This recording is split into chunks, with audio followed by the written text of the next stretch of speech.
All right, Shalom. Shalom. First and foremost, we give all praises to the Heavenly Father, Yahweh, Bahashem, Yahweh Shai, Bahashem, Rachak Wadash. Double honors to the apostles, the elders at Great Millstone who rule well. Peace and salutations, as always, to the elect. Great Millstone Dallas, back with another class. Again, we're here to uplift the name of the Most High God, Yahweh, the God of Abraham, Isaac, and Jacob, whose Hebrew name means He is, Yah, He is, Hawa. All right, in the name of His only begotten Son, Yahweh Shai, who the world ignorantly calls Jesus Christ. His name means He, Yah. All right, Yahweh Shai, salvation or Savior, our mediator, our high priest, and our way back to the Father in these last days via the Ruach HaKodesh, Holy Spirit. Back again with another class today. We wanted to deal with a particular doctrine that has been in Israel. You know, even the Apostle Tahar said that goes back to when he first started learning. He was an Israelite. So this goes back to the 80s and even beyond, dealing with the so-called white race, the man who rules this current beast system, being the seed of Japheth. You know, and there's particular angles particular people go. And for years, people have said this. You know, a lot of people have made this claim, you know, but prophetically, they've never been able to back it up. They go to some history and they go to DNA and this and that. And like the Elder Yatazak says, they run out of precepts. But here recently, with this guy, Ronald Dalton and others, he's not the only one. He teaches that doctrine, that the so-called white man is Japheth. But now they've opened another can of worms with the proclamation that America is Babylon the Great. Okay, so if you believe that America is Babylon the Great, which is true, all right, and you also teach that the so-called white man who rules Babylon the Great is Japheth, then that's a great deal of confusion and it's off. So that's what we're going to deal with, Lord willing, disprove, as the scriptures say. We're here to cast down imaginations and strongholds and things that exalt themselves up against the knowledge of Yahweh Bashim Yahweh Shai. Because if we're at the end of this age, if we're getting ready to get the kingdom, according to the Holy Scriptures, what nation of people will be in rulership before we got that kingdom? All right, that's why we're going to go to 2nd Esdras 6, and then we'll start at 7. Did anybody have anything? I find it interesting that the name Japheth is only mentioned in the Scriptures 12 times. Yep. Yep. I was just looking at that. So, I mean, but that's Esau. Like, come Right. on, man. He's not even, again, as I always say, when you get Psalms, the 83rd chapter, when it speaks of the nations that are, you know, in cahoots to cut off the name of Israel, it's not one Japhetic nation mentioned, but then you have Esau and Amalek mentioned. Okay? And who within this captivity has been a thorn in our side more than any other nation? The so-called white man. All right. And when we go into the scriptures, we don't find a long war between the Japhetic people and the Israelites. Okay. Again, the Medes, who ruled alongside with the Persians, they were Japhetic. All right. But pretty much outside of that, and even within that captivity, it wasn't as brutal as the captivity under these Edomites. Okay. But anyway, let's go ahead and get 2nd Esdras 6 and 7, and then whatever precepts that flow, you know, ultimately, hopefully, you brothers and sisters are edified. Go ahead. 2nd Esdras chapter 6, verse 7. Then answered I and said, what shall be the parting asunder of the times? Mm-hmm. Or when shall be the end of the first and the beginning of it that followeth? We constantly hear about this kingdom, the kingdom of heaven. We always talk about the kingdom. And as we should be asking, Esdras was asking back then, all right, so when are you going to get rid of the heathen ruling? He complained about this in various scriptures, even later on in this chapter, I believe. He's like, you made the world for our sakes, but why don't we possess an inheritance? Like, dang, when, how long? When we going to get the kingdom? Well, that's what he's asking right here. When shall be the end of the first and the beginning of it that followeth? Go ahead. And he said unto me, from Abraham unto Isaac, when Jacob and Esau were born of him, Jacob's hand held first the heel of Esau. Mm-hmm. For Esau is the end of the world. That's right. And Jacob is the beginning of it that followeth. So Esau is the end of the world, and Jacob is the beginning of it that followeth. So the kingdom of heaven won't come. Somebody get the book of Obadiah, verse 21. The kingdom of heaven won't come lest Esau falls. Okay, so the kingdom of heaven is synonymous with Esau's fall. The Edomites falling leads to the kingdom of heaven. Now, how can that be identified in the Bible? Yeah, it says Esau, but there's a particular kingdom prophetically that we also know has to fall. Okay, let's get Obadiah first, and then somebody get Revelation. Obadiah 1:21. Yep. It's Obadiah 1:21. It reads, "And Savior shall come up upon Mount Zion to judge the Mount of Esau." And this is dealing with salvation. Okay, and Savior shall come up. Okay, go ahead. "And the kingdom shall be the Lord's." So the kingdom will be the Lord's after the Mount of Esau is judged. The mountains or the Mount of Esau represents a government or a power structure. And prophetically, that can be identified as the beast system.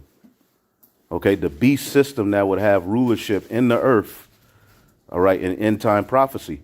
All right, and what we'll show you is that rulership would be the revival of Rome. That is the revival of Rome, because who ran the ancient Roman Empire as concerning the Western Roman Empire? The Edomites. And when you go into history, it ties Edom with Rome. So the revival of that Roman Empire will be the revival of Rome's power. And that's what secretly runs this world. Even this great RESET, which is childish, we even have to say that, it's tied to a group called the Club of Rome. Okay, the Club of Rome and their ideologies is really, going back to dealing with the Malthusianism and, the green agenda. That all goes back to the Club of Rome. So it's the Club Rome really rules this current world. Okay, and it's openly when you look at the infrastructure, but when you look at even the names of different secret organizations, it's all tied to Rome. You got something? This is the book of Daniel, chapter 7, verse 13 and 14. "I saw in the night visions, and behold, one like the Son of Man came with the clouds of heaven." Now, what did now when you read up, okay, as a matter of fact, you have to start up. Right. This is Daniel, chapter 7. Now, when you deal with Daniel, the 7th chapter, this is dealing with the world empires that would be in rulership up into the kingdom. Like you literally be able to identify and track the captivity of the Israelites via this chapter. So the Israelites will go into these various captivities. It starts with the Assyrian Babylonian Empire. Then it goes to the Persians, the Medo-Persian Empire. And then you have the Greeks, and you have the fourth beast, which is the Romans. But Daniel gives you the understanding of the little horn, which is the revival of Rome. Now, these aren't just beasts. Nations of people run these beasts. All right. And what we're telling you is that Japheth, they ran the Medes. OK, but they didn't have anything to do with that fourth beast. All right. I'm going to start at I'm going to read verse 8 and verse 9, and I'm going to jump back. Daniel chapter 7, verse 8. "I considered the horns, and behold, there came up among them another little horn." That little horn is Babylon the Great, the revival of Rome. It's dealing with the fourth beast. And even the scholars, so-called scholars, know that the fourth beast is Rome. But in prophecy, that fourth beast, okay, would raise up. Somebody get Malachi real quick, too. I got it. Yep, read that, Baba Kashah, real quick. Malachi 1 and 2. It says, "I have loved you, saith the Lord, yet ye say, wherein hast thou loved us? Was not Esau Jacob's brother, saith the Lord?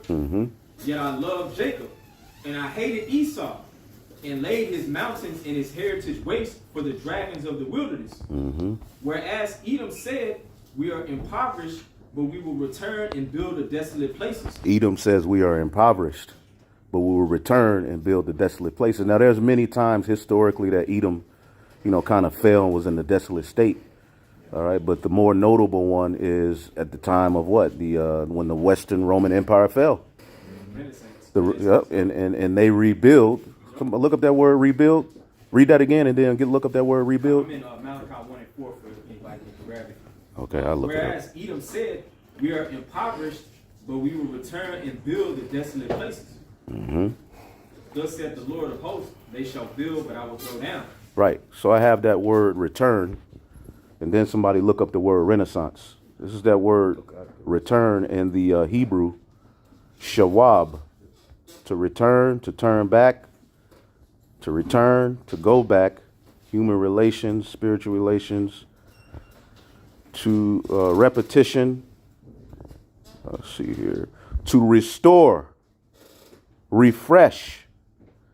All right. And what we're telling you is that when you go into history, when the Roman Empire fell, which we can get some history that ties Edom to Rome, the rebuilding of that, starting with the Renaissance, that's the Edomites. That was the Edomite power structure being born back into the earth. And that's what this is talking about in the book of Malachi. Okay, go ahead. Back in the book of Malachi 1 and 4, whereas Edom said, we are impoverished, but we will return and build the desolate places. Thus saith the Lord of hosts, they shall build, but I will throw down. Right, and he's going to throw down via what he does to Babylon the Great. And that word return also means to bring back, to refresh, to restore. And ancient Rome was restored into the earth, all right, via the Renaissance period, which means rebirth, that led all the way up to what we're living in now, which is America, NATO, and the EU. That's the Roman Empire restored in the planet Earth, and it rules the earth. And it's not ran by Japhetic people. That's what we're going to show you. But go ahead, some more.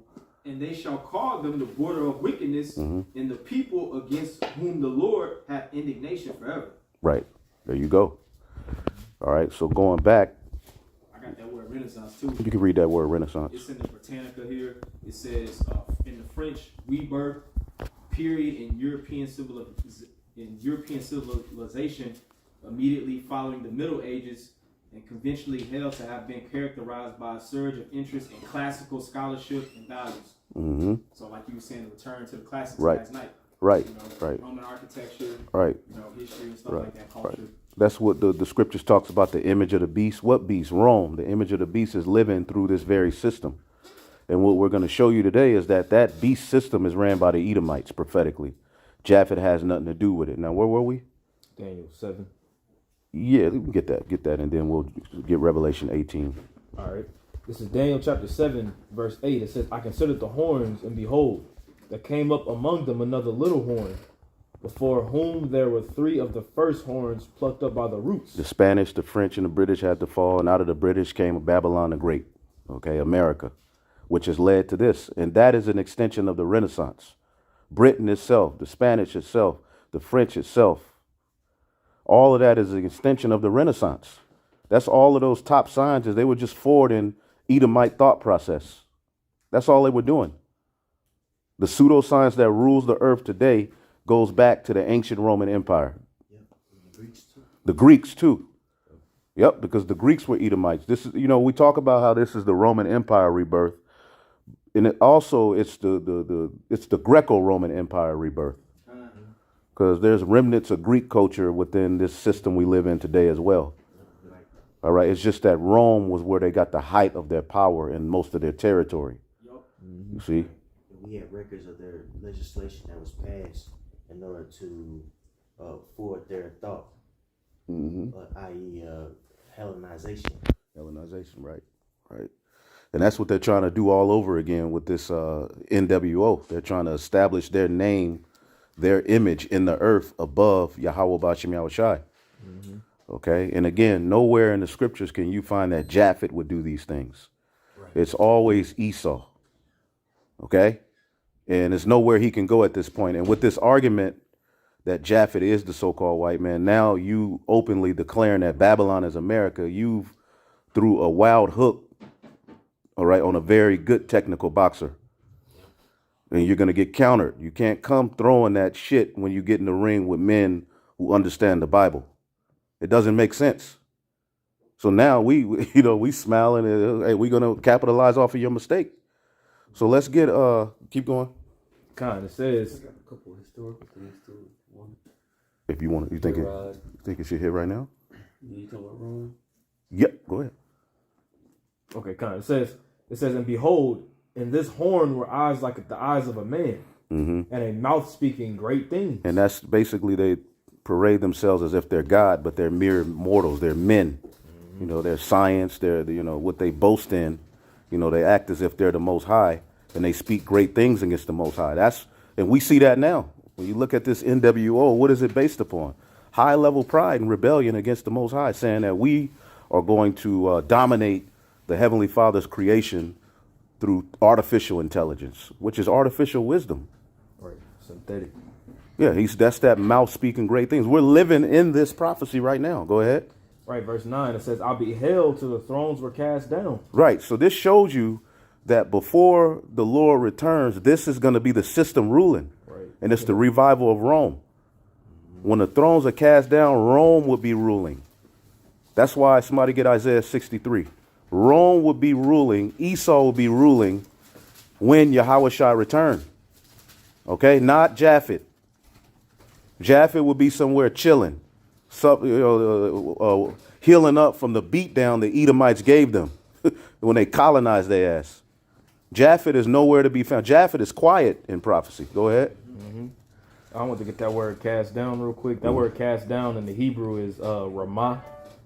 And that word cast down here says replaced or set. To be cast or to throw, but to pretty much be to be set. Right. And the thrones represents the rulership of the heathen. And again, we just read Esau is the end of the world and Jacob is the beginning of it that follow it. So we're reading here and you link all of these things. Esau would have to rule this beast system we're reading about that will be intact before the Lord set judgment. Go ahead. It says, I beheld till the thrones were cast down and the Ancient of Days did sit, whose garment was white as snow, and the hair of his head like the pure wool. So the Lord makes his decision while Esau's ruling. Okay, go ahead. His throne was like the fiery flame, and his wheels as burning fire. He's going to send them chariots, all right, are going to go before him, and he's going to send his only begotten son back. That's what this is showing. Go ahead. Yep, I'm going to jump down to verse 13. It says, I saw in the night visions, and behold, one like the Son of Man came with the clouds of heaven, and came to the Ancient of Days, and they brought him near before him. And there was given him dominion and glory and a kingdom, that all people, nations, and languages should serve him.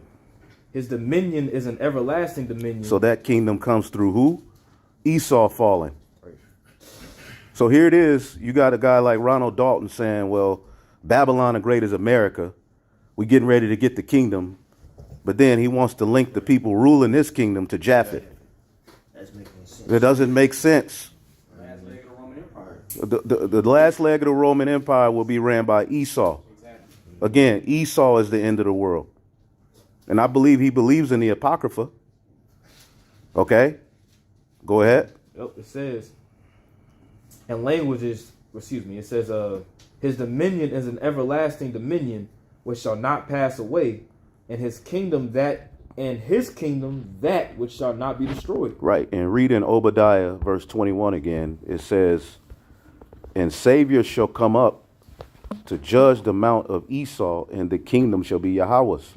So again, the kingdom, if we're getting ready to get the kingdom, Japheth ain't ruling. Right. Esau would have to be ruling. Esau got to be judged. This is why Esau is comfortable with that documentary being put out there. You see? Because let's say we had a documentary on everything we're talking about right now. Esau would sweep that under the rug if a nigga like Anthony Davis retweeted it. It wouldn't be a big deal. He would sweep that under the rug. Okay? Because it doesn't, that documentary that Dalton did, though it has some truth and it's good, people are talking, it's a lot of confusion within that. Because what he's teaching is that the so-called white people are Esau, but then the Ish people with the small hats, they're a mixture of Esau and the seed of Horites. So the Horites, who are Hamites, and the Edomites mixed and created a new seed, and that's the Ish people. Which that doesn't make any sense. You can't mix a seed anyway. Right. But anyway, yeah, you are what your father is, and prophetically, the nation of Edom would be here in the earth. Okay, and the Ish people are of the seed of Edom. They're just another tribe of Edom. Just like you got 12 tribes of Israel, you have particular tribes of Esau. Yep, the Dukes of Edom. Right? Go ahead. Now, where we at? I have this because if Rome is going to come back and rule again, the question is who ruled Rome? And this simple It's a simple Google search. You read here in Matthew 2:1, it says, "Now when Yahushua was born in Bethlehem of Judea, in the days of Herod the king, behold, there came wise men from the east to Jerusalem." Who is Herod? You know, you look up Herod. Now I'm just typed in Herod. I'm at AmazingBibleTimeline.com, and you can find this in many places. Herod the Great, and Edomite rules Palestine is the name of the article. It says Herod the Great was born in the land of Idumea or Edom around 74 BC, which is about when he appears in the Bible timeline chart. He was the son of Antipater of Idumea, who was a high-ranking official for Hyrcanus II. Herod was an Edomite that had adopted the customs of the Jews. Right, because John Hyrcanus, which was of the Hasmonean dynasty, Boom. for political reasons, he forced all of those Edomites and other nations that were around to become Jews. Because in order to fight in the military and pay taxes, you would have to be a Jew. So he was like, all of y'all, you know? So that was the beginning of the so-called white man calling himself a Jew. But then there was a Roman emperor who eventually, as they mingled and wiggled around, gave the Herodian dynasty dominion over Judea. Okay? Right, yep, Pompey. And then what did they do? Herod declared himself king of the Jews, but he was an Edomite, which goes back to an age-old war that started in the womb of Rebekah. Really, it goes back to the garden. It goes back to the seed of Cain versus the sons of God. But when there were twins in her womb, all right, and Jacob got the blessing eventually, and Esau was mad. So historically and biblically, there's always going to be friction. And prophecy-wise, there's always going to be friction between these two people. These two nations of people are going to always be at odds. And Esau has always wanted that birthright. Why do you think he was there at the time of when the Persians were ruling? Right. What led to Purim. All right, he was there trying to get Jake destroyed. He's always tried to destroy us. Okay, you got something else? Yep, just kind of just following up what you said. It says, Herod was an Edomite that had adopted the customs of the Jews. In the past, the Edomites were ancient enemies of the Jewish people, but they no longer were relevant as a people during this era, as many of the Edomites were absorbed into other cultures of the time. They had been doing that.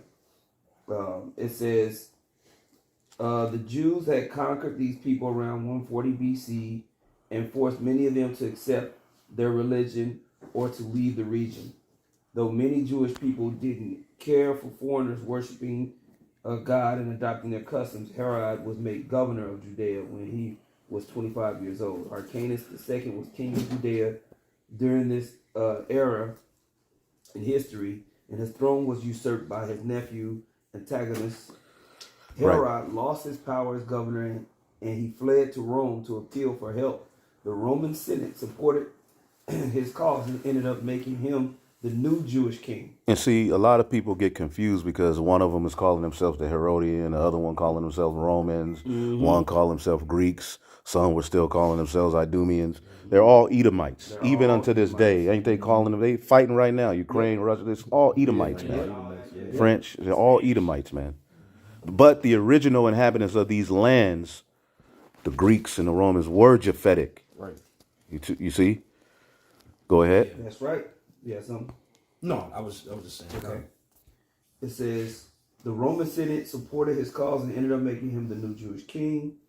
Herod went back to Judah in 39 BC and married Antigonus's niece so that he could have some legitimacy to the throne and the Jewish people. So he married a Jake woman. Yep. That's crazy, man. It's crazy you see the same thing going on now because the Orthodox Jews say that the bloodline comes from the mother. That was a way for them to gain power. And also within Judaizing people, you see the same thing with the situation that happened in East Africa, Ethiopia, the conflict. And then they allowed a lot of them to get in and say, well, okay, you guys are the tribe of Dan.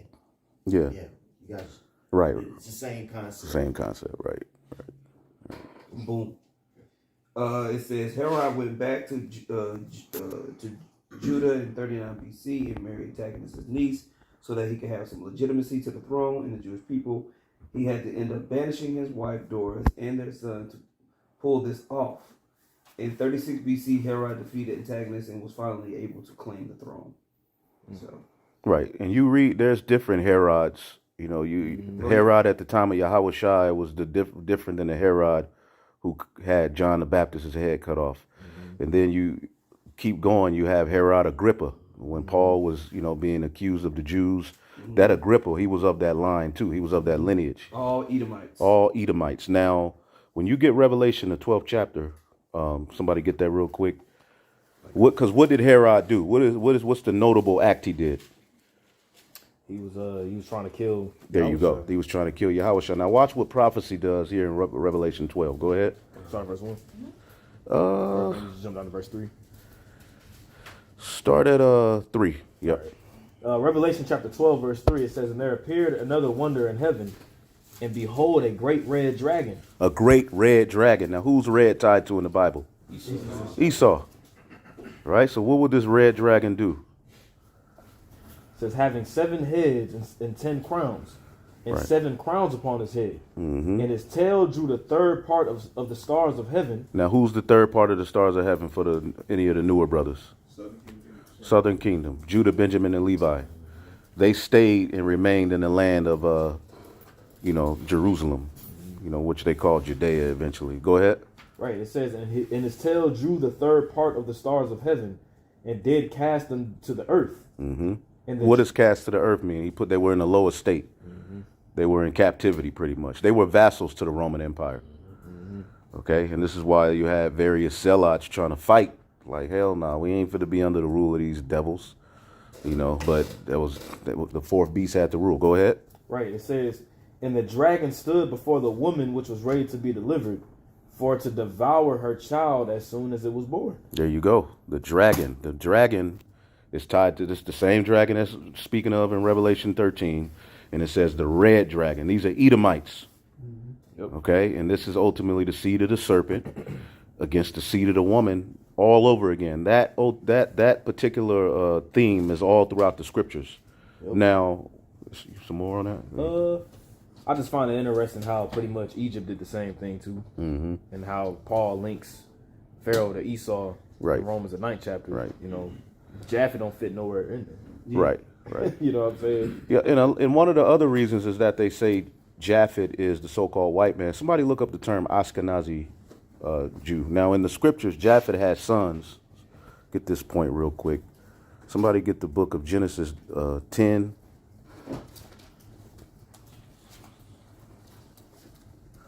Where it goes into the sons of Japheth. Genesis 10 and start verse 2. Start at 2. Genesis 10 and 2. The sons of Japheth, Gomer and Magog and Madai Right. and Javan and Again, Tubal. these are Japhetic lands. Even when we go to Ezekiel 38, who does it say? Gog and Magog. All right, but who is in that land actively doing these deeds in this time? It's the Edomites. All right, but go ahead. It says, and Javan and Tubal and Meshach and Tiras and verse 3 the sons of Gomer. And the sons of Gomer, Ashkenaz, because you just mentioned Ashkenaz, right. Ashkenaz is one of them. That's one of the sons of Japheth, right? Now, today you have a group of people calling themselves Ashkenazi Jew. Now, my question is, are they claiming to be the seed of Japheth? No. Why do they call themselves Ashkenazi Jew? Because they are saying we are Jews and our fathers were in this land. They're calling this land by its ancient name, which they say Germany, but when you look it up, it's like French, the area of Turkey. But read about Ashkenazi. Right. I just went to Wikipedia to make it simple.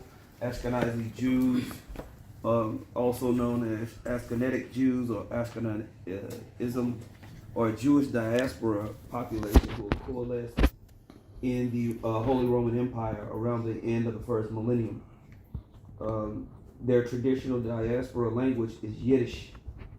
Okay. Which is a mixture of German and a bunch of other stuff. It says You know? a West Germanic language with Jewish linguistic elements, including the Hebrew alphabet, which developed during the Middle Ages after they moved from Germany and France into Northern Europe Right. and Eastern Europe. Right. So they're not proclaiming to be the seed of Japheth. They're saying we're of the seed of Jacob, actually. But our fathers stem from the land of Ashkenaz. That's all they're saying.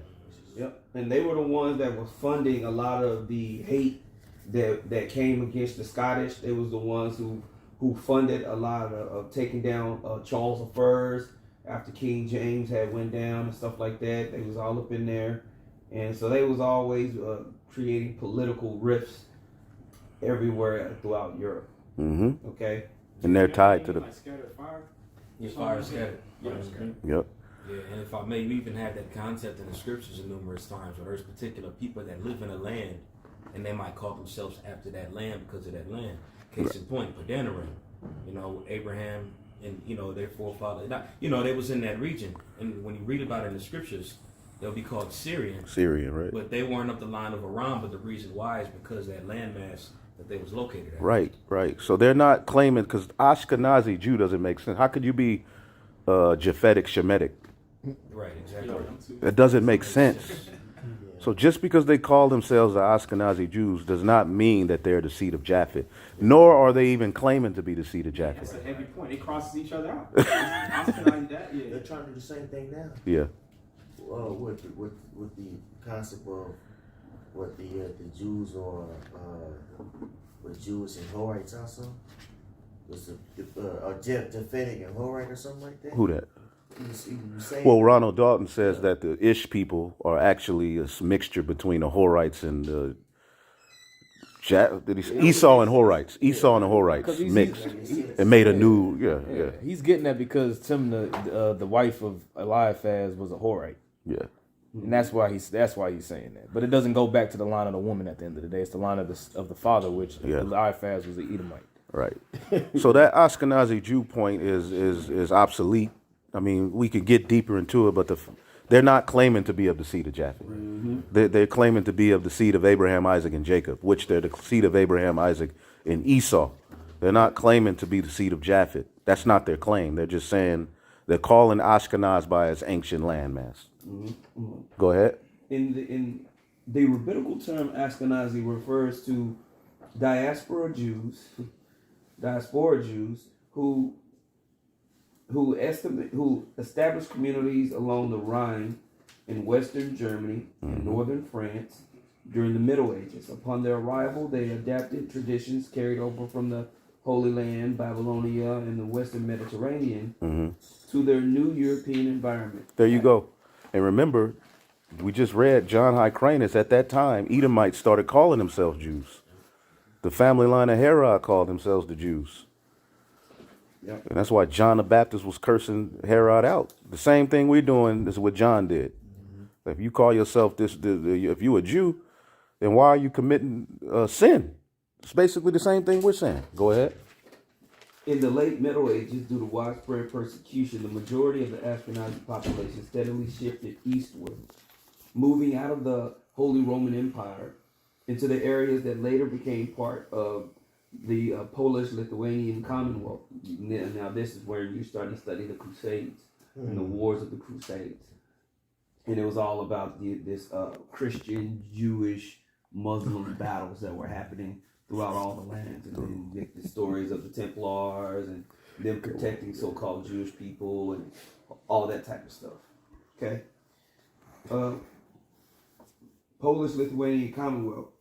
These areas today comprise parts of present-day Belarus, Estonia, Latvia, Lithuania, Moldova, Poland, Russia, Slovakia, and Ukraine.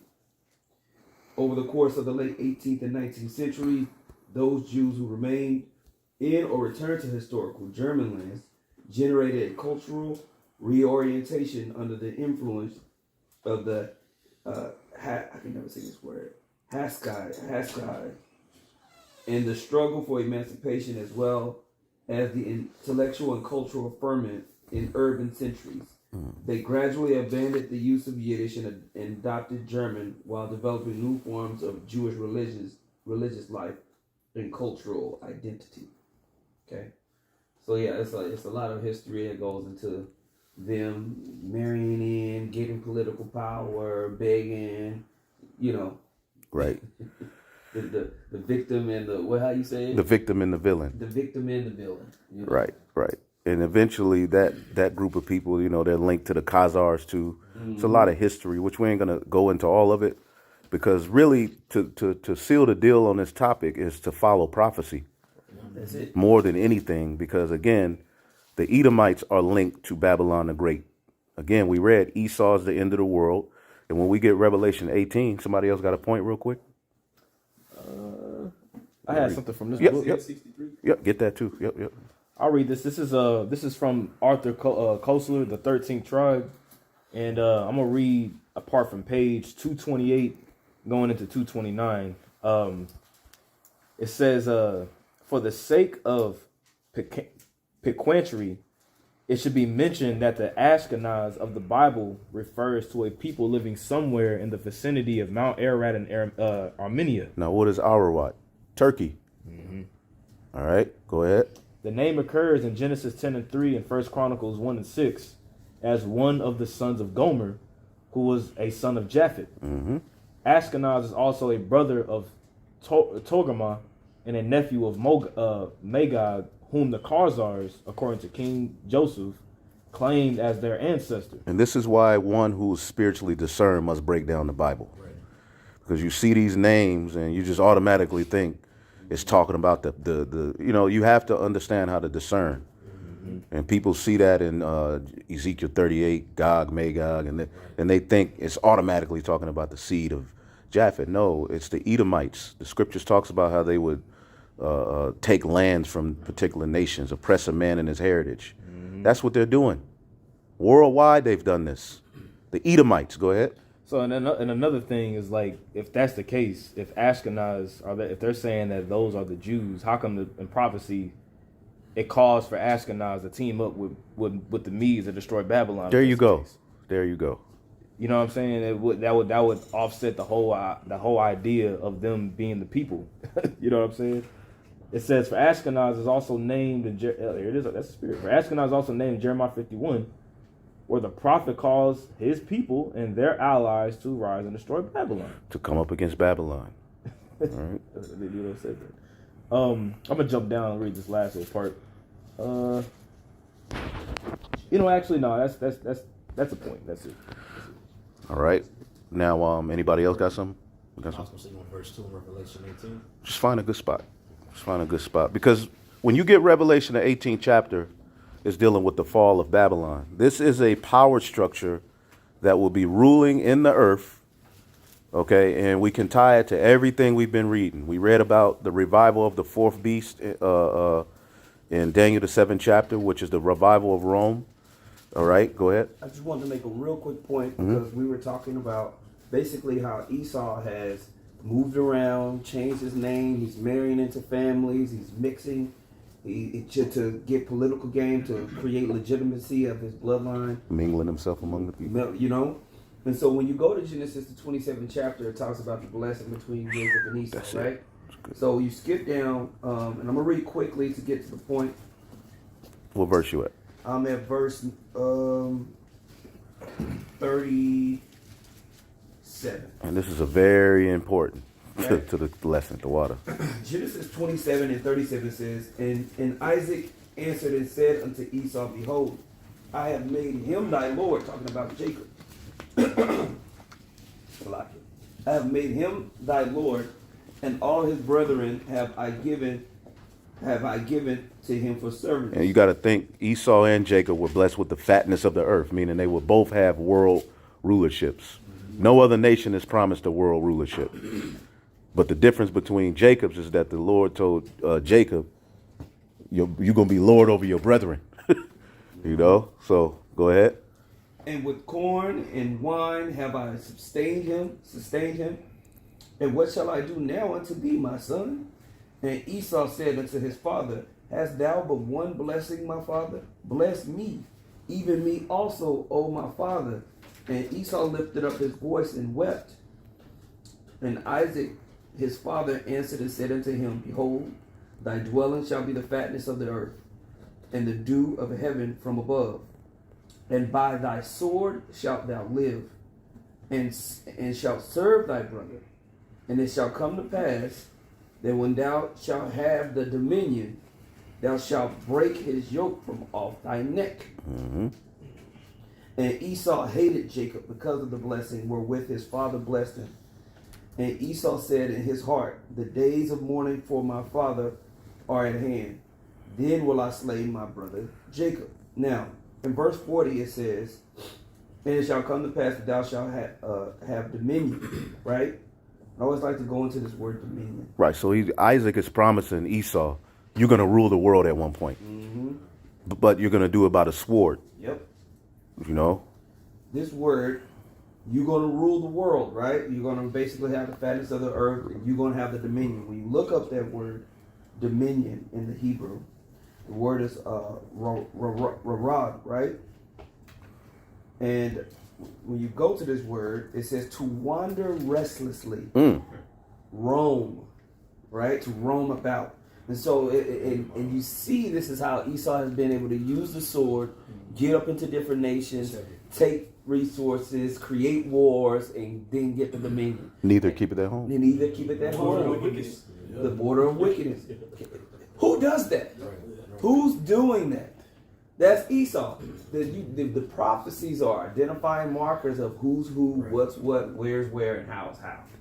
Esau is the so-called white man that's been using his sword, having the dominion by wandering into different lands, reestablishing borders, corrupting the people, and doing what he's got to do. And he's perpetually hated Jacob.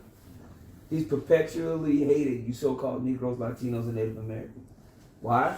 Because of the blessing. Because of the blessing. Okay? That's right. He made the vow to kill Jacob, but he didn't get to. Mm-hmm. You know what I'm saying? And the prophecy said that it was going to be two nations, two manner of people. Those are the stars of the show, man. That's it. Those are the stars of the show. Right. Yeah, you got extras and people that walk by. But yeah, I would say 12 times in the scriptures versus all the precepts going in to Edom being the end. Yep. Yeah, come on, man. And it's like, okay, so when was this prophecy fulfilled? When did Esau get world rulership? Right now. Look, Marlon, check this out, bro. It's a beast system. I'm down in the Brown Driver Briggs lexicon in this, right? And this is Strong's H7300. Reward, wander restlessly, roam, go to and fro, right? Run upon, invade, attack. And that's what Cain would do. He would be a fugitive wandering vagabond. Okay? Attacking everybody. Figuratively, to corrupt. That's it. That's him, bro. So restless. Well, in Revelation 20, when it talks about Satan being loosed out of his prison, which is the revival of Rome, the Renaissance, what did they do? They went throughout the four corners, spreading lies, lying to all the nations, which is going to lead to World War III. Satan ain't directly linked to Japheth. Satan is the link to Esau. Yeah. All right, the biblical Edomites. When you read, you got some more. Somebody get Second Thessalonians chapter 2 and 8. Yep. Revelation 13 and 11. Now beheld another beast coming up out of the earth, and he had two horns like a lamb, and he spake as a dragon. Right, and this is speaking of America. When you go to, we read Daniel the 7th chapter, that little horn. This is that little horn. This is the revival of Rome, and through this system, that charagma will be issued through this beast system. All right, go ahead. And he exercises all the power of the first beast before him. Who's the first beast? Rome. But remember, the beast had a deadly wound, but the deadly wound was healed. And America is the completion of that wound being healed, along with NATO and the EU. They have world rulership through this system that rules now. This is Isaac's blessing to Esau being played out. We're living in it. And Yahushua is going to return to take that very blessing away from him and set up Jacob's blessing. Japheth has nothing to do with that process. Oh, I say Japheth ain't even mentioned after First Chronicles. Right, right. So Esau's not threatened by that doctrine. This is why which is working against him anyway, but this is why he wants that documentary in the air. Well, he's not scared. Because really Esau, either he set the dude up or either Esau is just on the back foot and just trying to figure out what to do or how to do it or to try to demonize this truth. But ultimately, he's making a big mess. Right, and people, the elect are going to come to the truth either way. So the Lord knew them niggas just had a little star power, Kanye and Kyrie and this guy. And it's helping our cause because the elect, everybody's talking, but the elect are the ones that's going to really get to the truth, man. Go ahead. And he exercises all the power of the first beast before him, and causes the earth and them which dwell therein to worship the first beast. Right, the first beast. Now, somebody type in Edom, Rome. Just look up Edom, Rome. We don't have to get too deep in it, but when you go into history, Esau or Edom is tied to Rome. So the first beast, that this particular beast that's coming up out of the earth, the power he exercised and the authority he exercised is tied to Esau as well, because it's ancient Rome being reborn into the earth.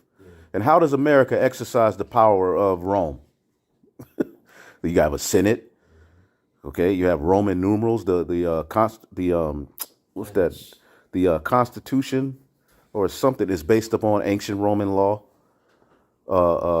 It's a bunch of everything. The Colosseum, everything that we see today links us back to ancient Rome. Capitoline Hill. The Capitol building. Yep. Whose deadly wound was healed. Damn. Read that again, Baba Kasha. Just read it through. I'll read it through. And he exercises all the power of the first beast before him, and causes the earth and them which dwell therein to worship the first beast, whose deadly wound was healed. Whose deadly wound was healed. You might have to go to DuckDuckGo to get better information. Well, I actually got a page. Okay. Oh, shit. My man. Go ahead. They got a book they selling on Amazon. Yeah, I called see The We saw Edom, Rome, the hidden identity of the man of sin. Right. This book right here is called The Roman Empire, the Empire of the Edomites. And this page right here is it's in the 10th page, and it really just quantifies everything that's been said so far. But it says, so long as the Israelites enjoyed a great and formidable empire in Canaan, but after that, the powerful republic of the 12 tribes had been destroyed by the Assyrians and the Babylonians. They wonderfully increased in numbers and in strength, extended their dominion to the west, and this is talking about Edom right here, all right, subjugated Italy, founded Rome and the Roman Empire, and at length entirely overturned the Jewish state, which is what brothers went into, how they infiltrated, when they converted into Judaism, not Judaism, but our beliefs. When you continue, it says, the second temple being destroyed by Titus Vespasian, and professing the religion of, says Jesus Christ, which they were the first of all nations to embrace, they hold Jacob in captivity till the Messiah ben David, or Yahweh Shai, shall appear. So yeah, that's another thing. Prophetically, the final captivity of the Israelites, which we'll get to that in a minute, it will be by the Edomites. Go ahead. It says the rabbins further assert, and this book was made in 1854, so this is a while ago. It says the rabbins further assert that the prophecies of the prophets against Esau, Edom, and the cities of Edom have as yet received but a small accomplishment, which is going into, back in Rome, but it's saying it's only a small piece of their fulfillment of Genesis, the 27th chapter. It says, and have yet received but a small accomplishment, but that they will obtain their full fulfillment in the punishment and destruction of Rome Christian. They designate the eternal city impious Rome. They denominate their empire the impious kingdom, or kingdom of impiety, and they believe that the son of David will not come until the impious kingdom shall have been extended over the whole world. And that's going into Rome being an impious kingdom. So what it's saying is pretty much Yahweh Shai is not going to come back until Esau's influence is spread throughout the whole known world, which backs up Revelation 12, what we just went into, and Revelation 13. Yep. So like I meant to say Revelation 13. And that's why you have a lot of contemporary rabbis that call this place over here The land of Edom. The land of Edom. Yep. So they know that Esau's supposed to be ruling. Right. You have a war between a class of Edomites. You have there's some Edomites who say that they're the Jacob, and then they call the Amalekites Esau, but they track they asses great. Like they give good information. Yeah, like if you study like the British Israelites, Yep. and you go and start studying what they believe, they really track Esau, and big time. They did that You for know. us. Yep. We used to go through their information. It was like, damn. They would track all the kings of Esau, where they would get, how they got it in Turkey, became the Ottoman Turks, ruled the Ottoman Turks, became the Khazars and everything like that. So they tracked them very well. And these Talmudists here that wrote that, a lot of those Talmudic rabbis, but basically they equate Christianity at that time because you got to remember over the course of time, Christianity got infused with all types of idol worship. Modern Christianity is nothing but, Egyptian, Babylonian, Persian, Greek, and Roman idol worship. Right now we're in that season. That's right. Okay, and so they were like, man, this is Rome. This is nothing but Edomite Rome. You know what I mean? And so, they were right about it. And then I'm like looking at an article right now that's basically saying, according to Jewish historians, Romulus, the founder of Rome, was of the line of Esau.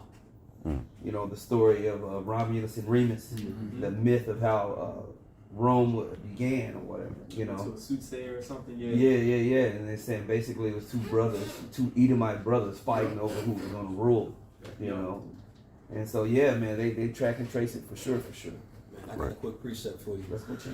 This is Lamentation chapter 4, verse 22. It says, the punishment of thine iniquity is accomplished, O daughter of Zion. He will no more carry thee away into captivity. He will visit thine iniquity, O daughter of Edom. He will discover thy sins. And when you go into that word visit here, see, I just had to pull it up. Esau is the end of the world. There you go. That's the same. That's Esau is the end of the world. The final captivity of the Israelites is that fourth beast, is Babylon the Great, which we'll touch in Revelation, the 18th chapter real quick and get a few other precepts. But there you go. Boom. Right there proves that the Edomites are the last people who would have us in captivity. Go ahead. When you go into that word visit in Lamentation 4 and 22, the word is quad in the Hebrew. And it says to pay attention to or to observe or to seek. Just as what he just went into, how they carefully documented who Esau was and where he was going to be at. That's just an example of that precept right there. The Lord used certain particular people to be able to, we track him down through the Spirit, but the Lord used particular people to actually track him down from where he is to help point his ass out. That's it on that precept. Right. Go ahead. Like just to add to the priest point there, he said that that word visit goes into Pekah. Well, that also links it to Babylon in Jeremiah 50th chapter. There you go. Merathiam and Pekah. That's just Pekah yep. visitation. So heavy. Yep. Let's get that. Yeah, we got to bring that out real quick. That's heavy. And then we got that 2 Thessalonians. Then we'll get Jeremiah. We'll get Revelation. Get a few in Jeremiah, and then we'll close it out. This is Jeremiah 50 and 21. It says, "Go up against the land of Merathiam, even against it, and against the inhabitants of Pekah." Now, Merathiam is you said you had verse 21. Okay. Yep, Merathiam, which Mar or Marah goes into bitter. And America, amargo, it means bitter. So pretty much Jeremiah is talking about America, literally. Yeah, amargo is where you get, mar is bitter. Nightmare, mar, bitter. Amargo is bitter. And right here, Merathiam, the root of that word is going to be what? Mar. Bitter. Okay, go ahead. It says, "Even against it, and against the inhabitants of Pekah, waste and utterly destroy after them, saith the Lord, and do according to all that I have commanded thee." There you go. And Merathiam is double rebellion. All right. And we know that this is that double rebellion. But when you go to the root word, bitterness, bitterness. So America has this particular. So Jeremiah was specifically describing here.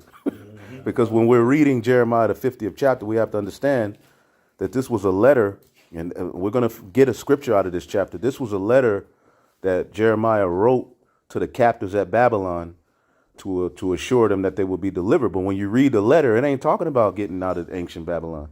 It's talking about this. So that letter is really up to us right now. Okay? Now, let's go to, anybody got something else? I had a quick one. Go ahead. This is Psalm 137, verse 7. It says, remember, O Yahweh, the children of Edom. We'll get that in just a minute. We'll get that one after. Let's get 2 Thessalonians 2. You want to verse 7? Yeah. This is 2 Thessalonians chapter 2 And we'll get that one next. verse 7. It says, for the mystery of iniquity doeth already work. Now, Paul said the mystery of iniquity doth already work. What was the mystery of iniquity at that time? The Herodian dynasty. Trying to work themselves up in there to get control of Jerusalem and do what they've always wanted to do. Set up their pseudo blessing. Go ahead. It says, for the mystery of iniquity doeth already work. Only he who now letteth will let, until he be taken out of the way. So the Lord allowed these devils to do everything that they're doing. Okay, the power to do what he's doing was given unto them by the Lord. Go ahead. And he's going to do it until he's taken out of the way. Go ahead. And then shall that wicked be revealed. And then shall that wicked be revealed. Now, the beautiful thing about this wicked is when you read up in this chapter, jump to verse 3 and then read through 4. Con. 2 Thessalonians 2 and 3. Let no man deceive you by any means, for that day shall not come, except there come a falling away first. 70 AD, Esau kicked us out of Jerusalem. Go ahead. And that man of sin be revealed, the son of perdition, who opposeth and exalteth himself above all that is called the Most High, or that is worshipped, so that he, as the Most High, sitteth in the temple of the Most High, showing himself that he is the Most High. There you go. He would be in the temple of the Most High. Now, what is the original temple of the Most High? The Garden of Eden, which happens to be Jerusalem. So the man of sin that will be revealed will be in the Holy Land. In end time prophecy, he would be literally in the land, showing himself that he's the children of the Most High, boasting up himself against the Most High. All of these things lead to the people who rule now. Now jump back to verse 8. Con. Dropping down to verse 8, it says, and then shall that wicked be revealed, whom the Lord shall consume with the spirit of his mouth, and shall destroy with the brightness of his coming. Even him whose coming is after the working of Satan. There you go. Even him who's coming. He came to do Satan's will. That's what he came to do. And he did a good job. It's just that you're at the time of Satan, your Satanism. Go ahead. It says in the middle of verse 9, even him whose coming is after the working of Satan with all power and signs and lying wonders. And what's that word power? I mean, what's that word lying? Pseudos. Who rules the earth by pseudoscience? Esau, Edom. Not Japheth. This ain't talking about Japheth. This is talking about Esau, Edom. That old serpent called the devil and Satan, and it links him to the dragon. The dragon is tied to the old serpent, which is the devil and Satan. So it all makes sense when you link the Bible prophetically. Go ahead. It says in verse 10, and with all deceivableness of unrighteousness in them that perish, because they receive not the love of the truth, that they might be saved. Right, and that's what Esau would do. He would come with lies. Revelation 20, real quick, and 7. Nah, I'm already there. This is the book of Revelation, chapter 20, verse 7. And when the 1,000 years are expired, Satan shall be let loose out of his prison, and shall go out to the Satan. Now, we just read that it's a particular man that's tied to Satan.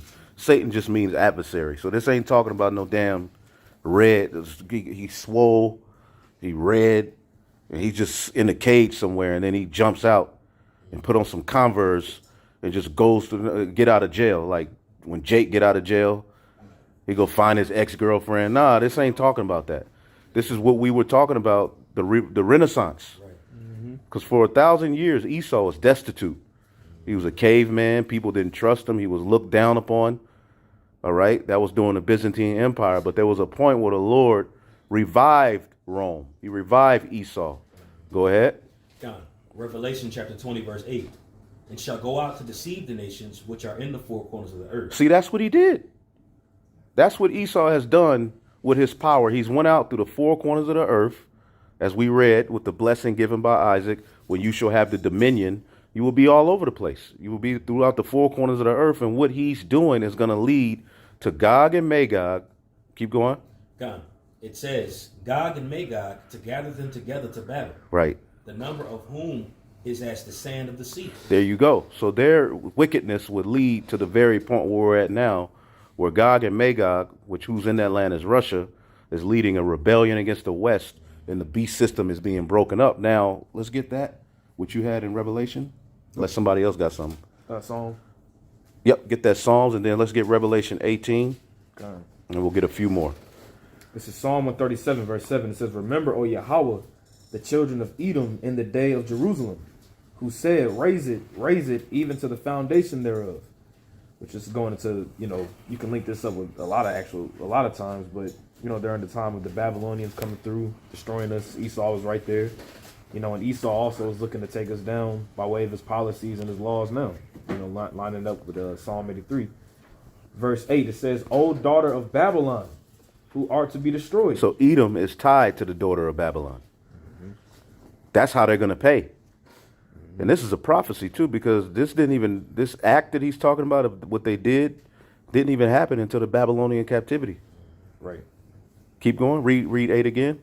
Right. O daughter of Babylon, who art to be destroyed, happy shall he be that rewarded thee as thou hast served us. So clearly right here, Edom is linked to Esau. So anybody who says that America is Babylon, how can you then say the people who rule it are Japheth, when biblically it's the Edomites that's linked to that? Now let's get Revelation, the 18th chapter, because what Babylon is the blessing that Isaac gave Jacob.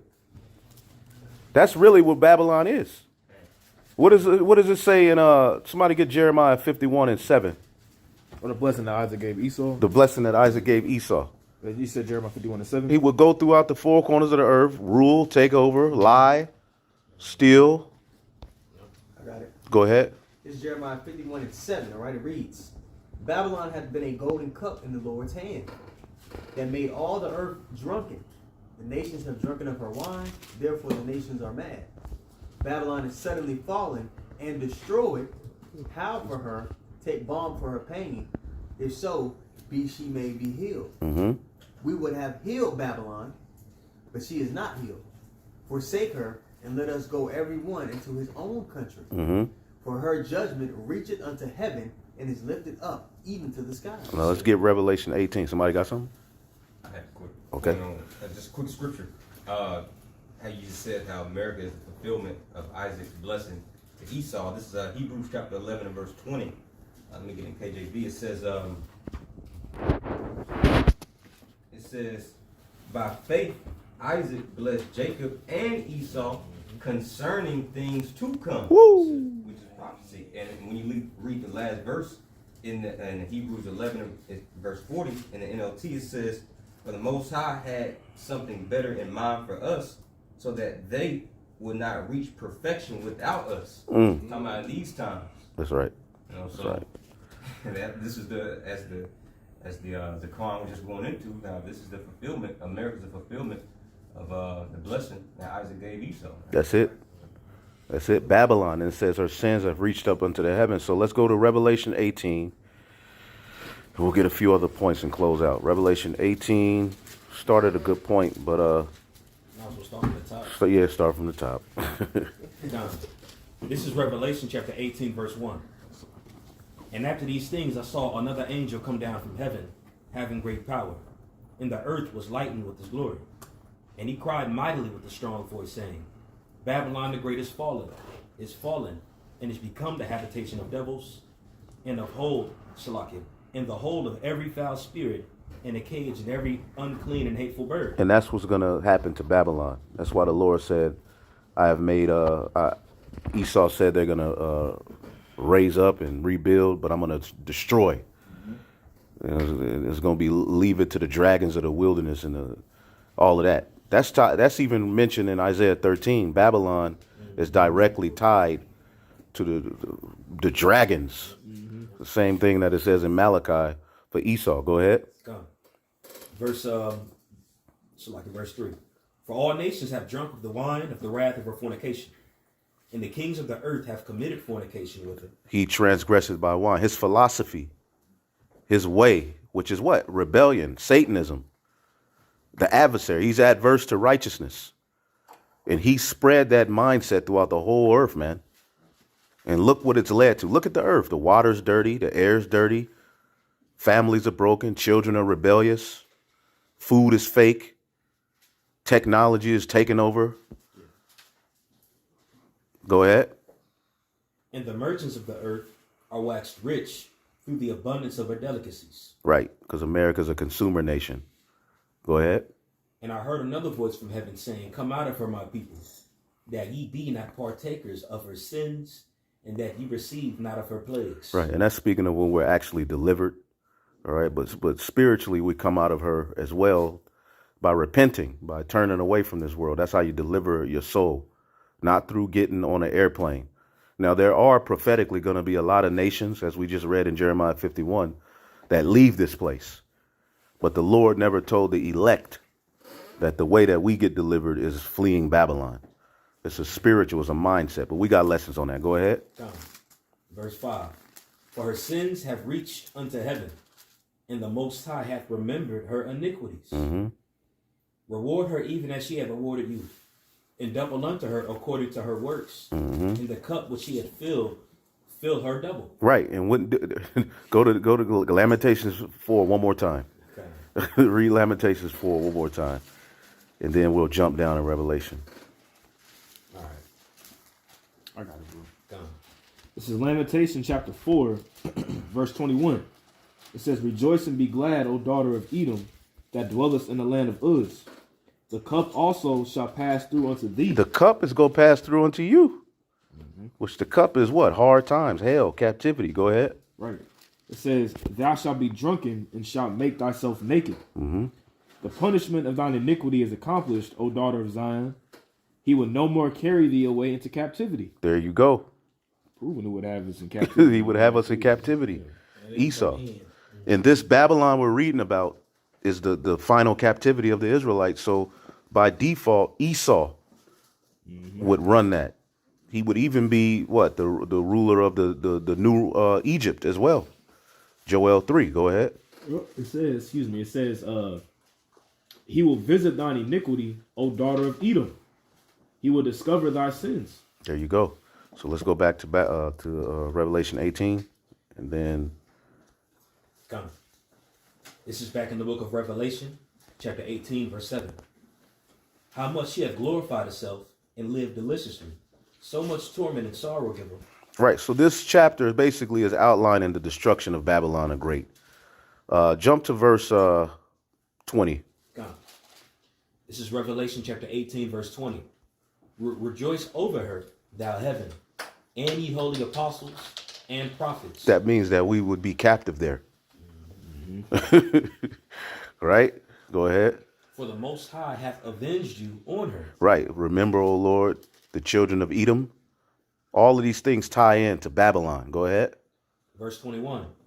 And a mighty angel took up a stone like a great millstone, and cast it into the sea, saying, Thus with violence shall the great city Babylon be thrown down, and shall be no more at all. Now jump to 19. So Babylon has to fall. Esau is the end of the world. But what's next? Jump to verse 19, Revelation 19. Come. This is the book of Revelation, chapter 19, verse 1. And after these things I heard a great voice of much people in heaven saying, Hallelujah! Salvation and glory and honor and power. There you go. Unto the Lord our God. Salvation comes after Babylon falls. Salvation comes after Esau's judged. Right. It all ties hand in hand. Nowhere can we go and link Japheth to Babylon. Go ahead. Come.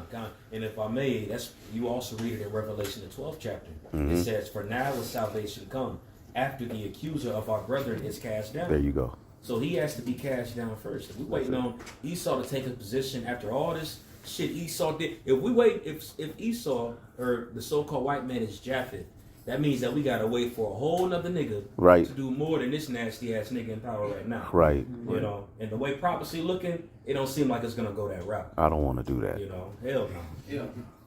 Man. This is back in Revelation chapter 19. So after John saw Babylon judged, now he sees this. Right.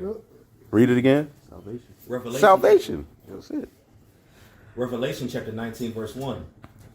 And after these things I heard a great voice of much people in heaven saying, Hallelujah, salvation and glory and honor and power unto the Lord our God. For the true and righteous are his judgments, for he hath judged the great whore, which did corrupt the earth with her fornication. Ooh, it said did corrupt the earth with fornication, and that's that same word for corruption for Esau back that he would have the dominion too. Not the same word, but that word corrupt was in that definition for dominion. Gone. And it says, and hath avenged the blood of his servants at her hand. You want to keep going? Yeah, read that next verse. Okay, verse 3. And again they said, Hallelujah, and her smoke rose up forever and ever. There you go. That's the judgment of Babylon the Great. Now somebody get Jeremiah 49 and 17. I'm right here. Speak up. Speak up too. Jeremiah 49 and 17. Also, Edom shall be a desolation. Edom shall be a desolation. Now, what nation in the Bible was tied to being desolate? Edom. Malachi. Babylon. Oh, Babylon. Babylon. Edom will be ruling. But Edom will be ruling at Babylon. So right here it says, Edom shall be a desolation. Go ahead. Everyone that goeth Jeremiah by it 50 shall and be 40. astonished, and shall hiss at all the plagues thereof. Right. That direct judgment, I guarantee you, if we look up a precept to that, somebody, whoever got a blue letter, just look up a precept and see if you can link that to, because it said Edom. Read it again. Also, Edom shall be a desolation.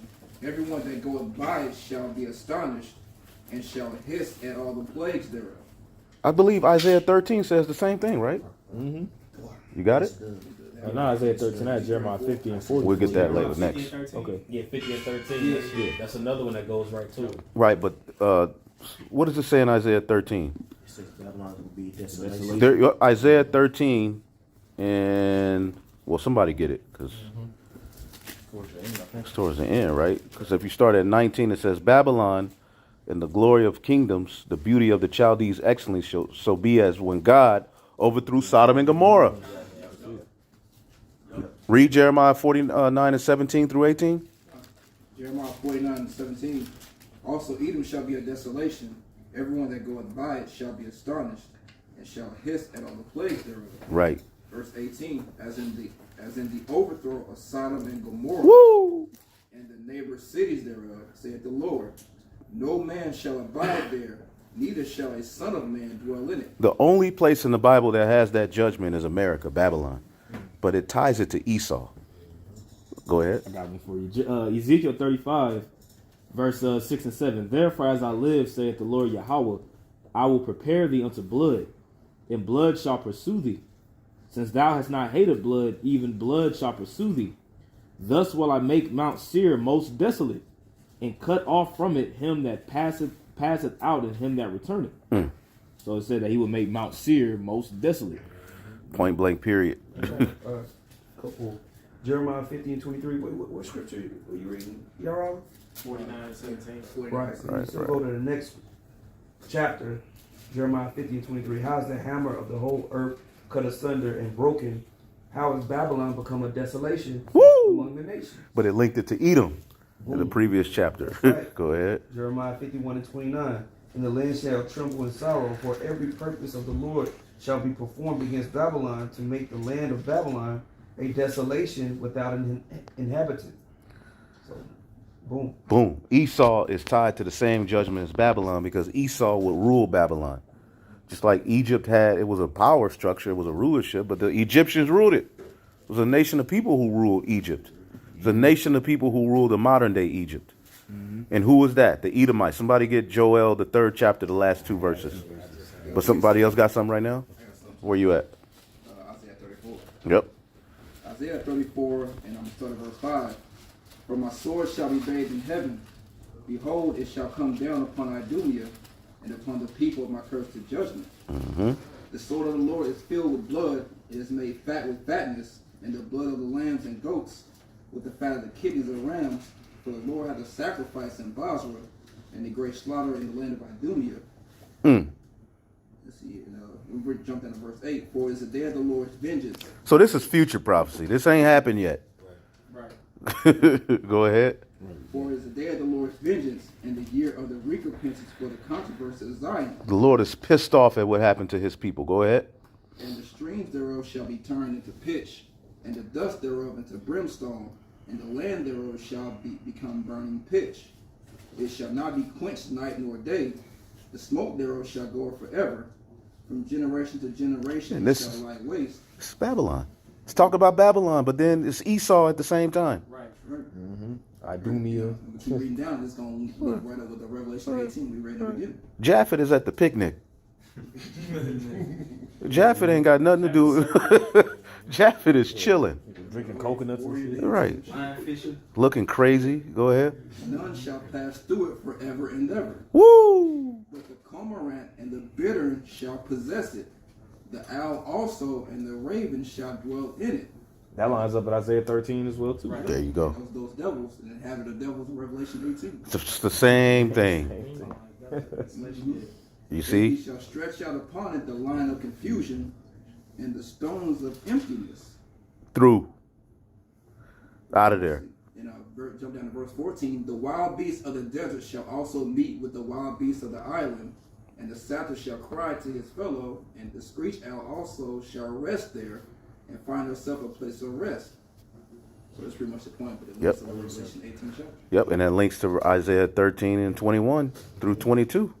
And in verse 22, it says, and the wild beasts of the island shall cry in their desolate houses, and dragons shall be in their palaces. But what did it say in the book of Malachi? That's concerning Esau, once he once he destroyed him. Malachi 1 and 3, and I hated Esau and laid his mountains and his heritage waste for the dragons of the wilderness. So Esau is directly tied to Babylon. It's no way around it. All right. Anybody else got anything? I thought that Go was, ahead. this is off of the Jewish American History Foundation. Speak up, Baba Kashan. This is off of the Jewish American History Foundation article, and I thought it's interesting. It's the origin of Edom and Babylon and Rome. And it goes down to say, one of the paragraphs says, the Spirit of God identifies Edom with Babylon. Remember, O Lord, the children of Edom in the day of Jerusalem, who said, raise it, i.e., to make bare or destroy the temple, as Edom did under the Romans. Even in the foundation thereof, O daughter of Babylon, here we see without any possibility of mistake that Edom is Babylon. That's it. That's cut and dry to the Edom is Babylon. Babylon the Great is the revival of Rome. Come on, bro. Okay? And it's Egypt too. Because where did the Greeks and the Romans get their gods from? Sumeria, Egypt, Canaan. You got something? Yep, Khan. This is Jeremiah 50 and 13. Because of the wrath of Yahweh, it shall not be inhabited. And this letter, again, this letter was written by Jeremiah to you. Because when you read in chapter 51, it tells you that as Zedekiah went to pay tribute to Nebuchadnezzar, Jeremiah wrote this letter, and he told Sariah, read this to the captives. As a matter of fact, let's get real quick. Let's get Jeremiah 51 so brothers can know this history. And read, this is dope. Read verse 59. Jeremiah chapter 51, verse 59. It says, the word which Jeremiah the prophet commanded Seraiah the son of Neriah, the son of Maaseiah, when he went to Zedekiah the king of Judah into Babylon in the 4th year of his reign. So Sariah was going to go with Zedekiah to pay tribute to Nebuchadnezzar. Sariah was like the gift giver. He had the gifts and everything to give to the king Nebuchadnezzar at this time. So Jeremiah was like, when you go there, read this to Jake. Go ahead. Right. And this Seraiah was a quiet prince. So Jeremiah wrote in a book all the evil that should come upon Babylon, even all these words that are written against Babylon. And Jeremiah said to Sariah, when thou comest to Babylon, thou shalt see, and thou shalt read these words. Then shalt thou say, O Lord, thou hast spoken against this place to cut it off. Now, ancient Babylon, where they were actually in captive, when you read, it fell. It was a few bloodshed, you know what I'm saying? It was just a transfer of kingdoms. It wasn't no great destruction. Edom wasn't involved. It was the Persians and the Medes took down the Babylonians. Yeah, and actually Edom politically transferred into the Persian Empire very well. By the time we reached the time of Purim, Esau had places all throughout the lands. You know, they had all types of political positions, even though Esau was having back and forths out of Macedonia with Persia. You know, and so when you think about with the wrath that came down, you see, wow, like, man, y'all some whole ass niggas, man. Y'all trying to get up in here. Y'all trying to get up in here. You know, it says that in the editions of Esther, how Haman, the Macedonian, was seeking to try to pretty much assert the throne to establish the Greeks in the power and take the Persians down. That was, you know, with that whole thing. That's right. Yeah, soon after the Greeks did take them. Yep. Absolutely. So, going back here in Jeremiah 51 and 62, just listen up, Ronald.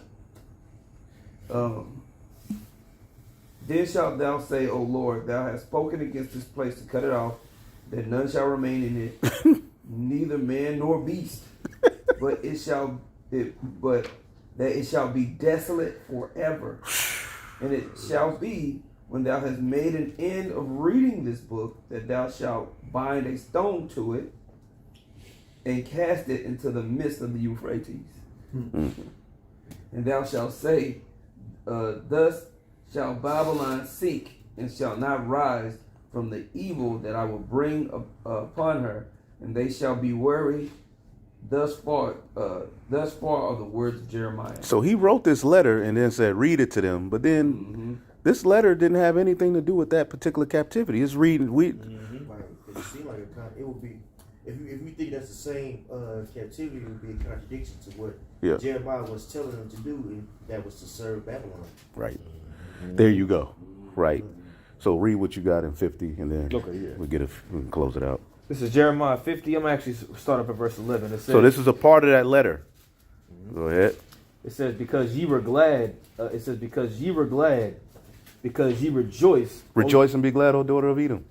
Yep. Go ahead. It says, O ye destroyers of mine heritage. That line's right up with Psalm 137 again. It says, ye rejoice. You see, they rejoice when we fail. Right? O ye destroyers of mine heritage, because ye are grown fat as the heifer at grass and bellow as the bulls. Right? And you can line it right back up with Isaiah 34. There's going to be a slaughter. The Lord has prepared a sacrifice. Right? It says, your mother shall be sore confounded.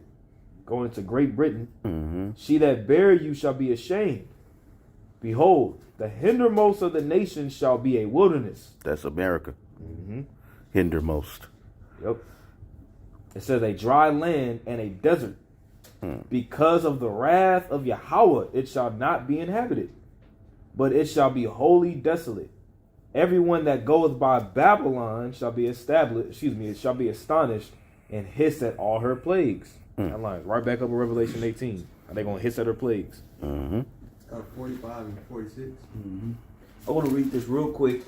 When you go to the Britannica.com and go to Babylon, you go down in the history, right? Just to prove we ain't just making stuff up, Ronald. It says, when the Persian Achaemenid dynasty under Cyrus II attacked in 539 BCE, the capital fell almost without resistance. A legend, it says, accepted by some as historical, that Cyrus achieved entry by diverting the Euphrates is unconfirmed in contemporary sources. Under the Persians, Babylon retained most of its institutions, became capital of the richest satrapy in the empire, and was, according to the 5th century BCE Greek historian Herodotus, the world's most splendid city. Do y'all understand what he's reading? your brothers under. He's reading this because this is how the Neo-Babylonian Empire fell. It didn't fall by fire and just be desolate. People are still there now. All right, but that's why he's reading this. Go ahead. Boom, because like it was intact. It was made to be intact.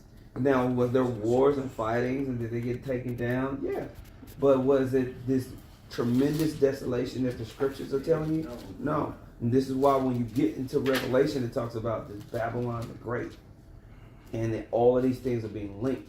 But at the same time, you have Esau being linked to all of this stuff. He in too. there. He in there. Okay. Not once have we read Japheth. Right. You know what I'm saying? But did you want to get that? You said 45? Just the chapter he was in the last 2 verses. Yep. Jeremiah 50 and 45, and then we'll get Joel 3, and then we can pretty much anybody else, and we can close it out. Jeremiah 50 and 45. Therefore hear ye the counsel of Yahweh, that he have spoken against Babylon, and his purposes that he have proposed against the land of the Chaldeans. Which, who were the Chaldeans? The witches and warlocks of the Neo-Babylonian Empire. Mm-hmm. Now you have that same system here through the left-hand banking families and the witches and warlocks that rule here. It says, surely the least of the flock shall draw them out. And that's the small hats. When it's all said and done, the small hats are going to do something that's going to draw America to have to defend them, and Russia's going to be involved, and it's going to be crazy. That's what's coming. Mm-hmm. It says, surely the least of the flock shall draw them out. Surely he shall make their habitation desolate with them. At the noise of the taking of Babylon is the earth moved, and the cry is heard among the nations. Again, like the elder just read, when you can get the history he read in Daniel the 5th chapter. Daniel the 5th chapter just tells you your kingdom is going to be transferred to the Persians and the Medes. That ain't how ancient Babylon fell. This is speaking of a new Babylon. Now let's get Joel Chapter 19. chapter 3. Damn, Joel 19. I'm going to say verse 19. Because this chapter is dealing with how the Lord is going to gather the nations for war. You know, the brawl for it all, Armageddon. But how does it end? How does all of this great judgment end in Joel 3? Go ahead. This is Joel chapter 3, verse 19. Egypt shall be a desolation. Because Babylon is also the modern day Egypt. Right. Because it's a captivity for the Israelites. So Egypt shall be a desolation. Go ahead. Egypt shall be a desolation, and Edom shall be a desolate wilderness. For the violence against the children of Judah, because they have shed innocent blood in their land. Mm-hmm. But Judah shall dwell forever, and Jerusalem from generation to generation. There you go. Esau is the end of the world, and Jacob is the beginning of it that follow it. So again, if you believe that this is Babylon, but at the same time you're saying the so-called white man who rules this Babylon is Japheth, you are confused. So hopefully y'all were edified. Anybody else got anything? Just if I may, when you read Revelation 19 and 10, it makes sense why it's written the testimony of Yahweh Shai is the spirit of prophecy. Because if you ain't going into these prophecies and such, you ain't going to have no clue what's going on. Right. And when you hear doctrines like this, what Ronald, whatever his name is going into, you'll be easily persuaded if you don't have an understanding of prophecy. And that's another reason why we fell so hard as well and got into the Christian church. You ain't paying attention to those prophecies, you ain't going to know what's going on. Right. You know. Right, the testimony of Yahweh Shai is the spirit of prophecy. Because we could have went into all kind of history and this and that. But really, all you have to do is follow prophecy. And clearly, this man ruling is Esau. Mm-hmm. And if he ain't, then we got to go into a whole nother captivity where Esau rules. Exactly. Because the end comes through his fall. So I'm sorry. No, go ahead. Add on to your point and just maybe just think. So if that's the case, if Japheth is the so-called white man, right, and according to prophecy, Esau has to rule again. Why are you trying to flee to Africa? If that's the case. Man, he in South Africa chilling with the white boys. Yep, drinking and shit, watching soccer, doing that, dancing the Amapiano. Yep, Afro beats. So, with that, hopefully I'll edify. We'll give all praises to the Heavenly Father, Yahweh, Ba'ashem, Yahweh Shai, Ba'ashem, Chakwadash, and double honors to the apostles, the elders at Great Millstone. Peace and salutations unto the elect. Shalom. Shalom.